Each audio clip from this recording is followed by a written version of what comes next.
Life as an infant in ancient Kemet was fragile, closely tied to the mother and household, and marked by high risk of death. Birth and the first days. Childbirth was dangerous for both mother and baby. Women typically gave birth in a squatting position, assisted by female relatives or experienced women, midwives in a practical sense. Protective deities such as Taweret, hippopotamus goddess, and Bes were invoked to ward off evil forces and ensure safe delivery. Once born, the infant was examined for signs of vitality. Medical texts such as the Ebers Papyrus recorded observations about whether a newborn was likely to survive. Naming often occurred soon after birth and could include protective or hopeful meanings. Feeding and care. Infants were breastfed, ideally for about 3 years. This long nursing period was both nutritional and a natural form of birth spacing. Elite families frequently employed wet nurses, who held respected positions and sometimes became long-term members of the household. Ordinary mothers nursed their own children. Babies were carried in slings on the mother's hip or back while she worked.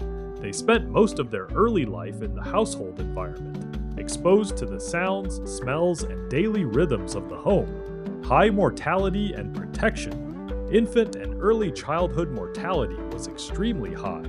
Estimates suggest roughly 20% of children died before their first birthday, and about 1/3 did not reach the age of 5.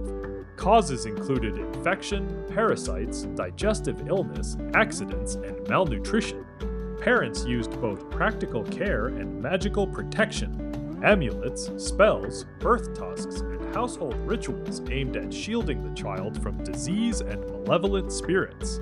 Surviving the first few years was considered a major achievement. Daily experience and social place. An infant's world was almost entirely maternal and domestic. There was little formal infancy as a separate protected stage beyond the physical need for constant care. Once weaned around age 3, the child gradually entered the broader household and began to be treated as a small member of the family rather than a fragile newborn. Both boys and girls were valued. There is no evidence of systematic female infanticide. Children were seen as essential to continuing the family line, providing labor and ensuring care for aging parents. In short, life as an infant in ancient Kemet was one of intense physical vulnerability, balanced by close maternal care, extended breastfeeding, and a strong cultural emphasis on protection, both practical and ritual. Surviving infancy marked the true beginning of childhood within the household and the ordered world of Kemet. Physical, spiritual, and intellectual implications of infant life in ancient Kemet. Physical implications. Infancy was the most physically precarious stage of life.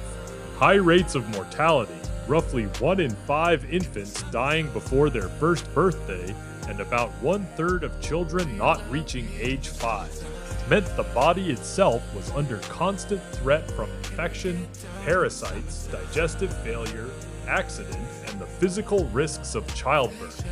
Those who survived did so through prolonged breastfeeding, often 3 years, close bodily contact with the mother or wet nurse, and continuous presence within the household.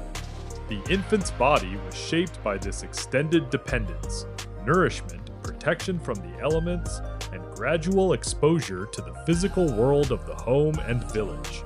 Surviving infancy physically marked the transition from extreme vulnerability to the beginning of a more durable bodily existence within the family. Spiritual implications. The infant was regarded as especially exposed to forces of disorder. Birth and the first years were seen as a vulnerable passage that required active protection through amulets, spells, household rituals, and the invocation of deities such as Taweret and Bes. Spiritually, the child was not yet fully integrated into the ordered world of Ma'at. Survival itself was interpreted as a sign of divine favor and successful protection. Failure to survive left the family without the reciprocal relationship that children were expected to provide later in life, care of parents and performance of funerary rites. For the infant who lived, Early spiritual security depended on the mother's and household's ability to maintain protective practices that kept chaotic forces at bay until the child could begin to occupy a more stable place in the social and cosmic order. Intellectual implications. An infant possessed no independent intellectual standing. The mind was understood as undeveloped and entirely dependent on the household for formation. Early life consisted of passive absorption of the sounds, rhythms, language, and hierarchical relationships of the family. There was no formal education at this stage.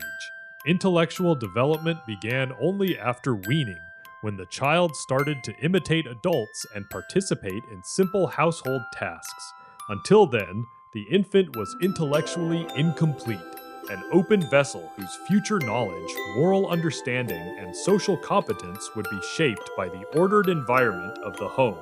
Survival into early childhood was the necessary precondition for any later intellectual formation under the expectations of Ma'at. Summary: infant life in ancient Kemet carried profound implications across all three dimensions. Physically, it was a period of extreme bodily risk and total dependence. Spiritually, it was a time of heightened vulnerability to disorder that demanded constant protective action. Intellectually, it was a stage of pure receptivity with no independent status. Only those who survived this fragile beginning could begin to take their place as members of the household and the ordered world of Kemet.